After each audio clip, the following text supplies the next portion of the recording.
Welcome to the Inside Story. I'm Billy Hallowell, and I'm joined today by the Christian Post's Ryan Foley. How you doing, Ryan? I'm good. Thank you for having me. Well, thank you for coming on. You recently covered the International Religious Freedom Summit, and this is an important event. Some people might not know the ins and outs of what goes on at the summit, but maybe you could tell us a little bit about it and what was most striking to you walking away from covering all the panels you had a chance to observe. Well, the International Religious Freedom Summit is a civil society-led event that has taken place for the past 6 years. It is co-chaired by Sam Brownback, who formerly served as governor of Kansas and ambassador at large for international religious freedom. He's a Republican, and then Katrina Lento Sweat, whose father was a Democratic lawmaker from California, is also a co-chair, and she is a Democrat, so it brings together religious freedom advocates from all over the country. And I guess one of the most striking things from this year's summit was I heard from a Assyrian Christian activist who talked about how the problems plaguing her country or plaguing her people go back decades to the fall of Saddam Hussein, that was at the time treated as a necessary path for freedom in the Middle East, but I guess her talking about all the difficulties that her people have faced since then have shone a light on how that led to some unintended consequences, and the unrest in the Middle East continues to have devastating consequences for her people 2 decades later. Yeah, I mean, this is such an important topic, obviously, religious freedom, not just in America, but across the globe. Why do you think a summit like this is such a critical platform, particularly for religious communities that are often ignored or overlooked?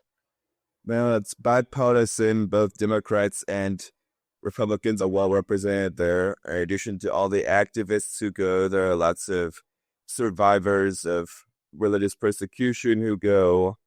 And there's the 2 days of speeches from all these people and lawmakers that form the heart of the summit. There's also a day of advocacy on Capitol Hill where the advocates and participants speak with lawmakers. Yeah, I mean, it's interesting because one of the panelists said that the West has repeatedly failed Assyrian Christians. And we hear this a lot on other issues too. We hear it with Nigeria. Of course, the Trump administration has taken a much harder approach to Nigeria and persecution. But, what did you learn when it came to this purported failure with the Assyrian Christians? As I just said at the beginning, the Assyrian Christians have faced what this one activist who was the speaker at the panel referred to as systematic, subtle persecution from both the jihadists and Kurdish forces dating back to the fall of Saddam Hussein in Iraq in 2003 and the subsequent Syrian civil war. She talked about how in Iraq they face violent attack by extremists, and Assyrian archaeological sites more than 3,000 years old are being vandalized. Assyrian Christians also find themselves subject to minority laws that forcibly convert children to Islam, and she talked about how the failure to provide adequate protection stems from the West abandoning them to the prominent powers that have persecuted and massacred them for generations.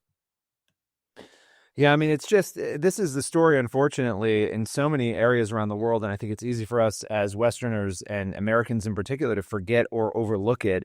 Now, you also heard a lot of testimony, and you mentioned, a number of other issues here, but about Sudan. How dire is the situation in Sudan for, religious minorities? What is going on there? And why does it receive so little attention? In Sudan, people face death for leaving Islam while people seek to leave the country. There is difficulty relocating them in the UN system.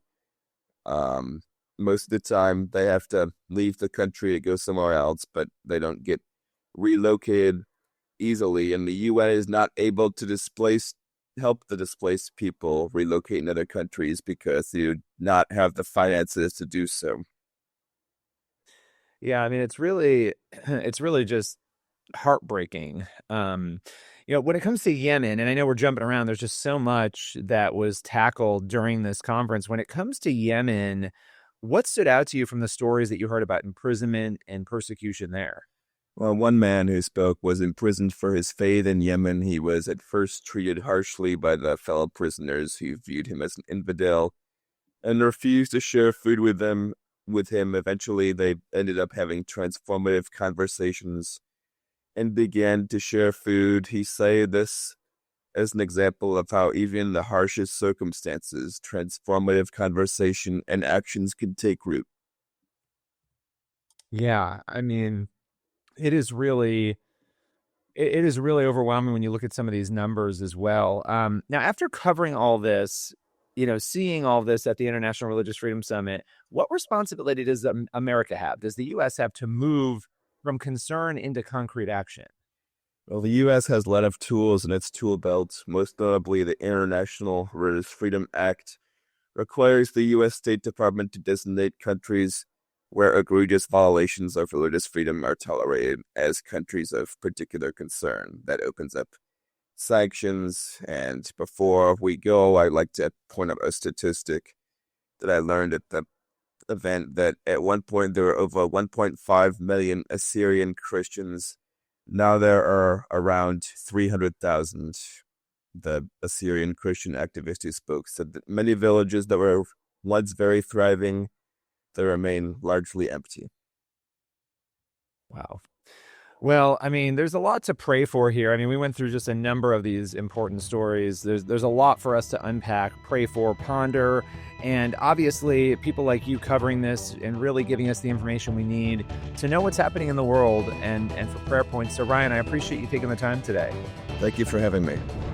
Everyone else, make sure you head on over to the Christian Post, christianpost.com, for more of the news you need to read. We'll be back next week with another episode.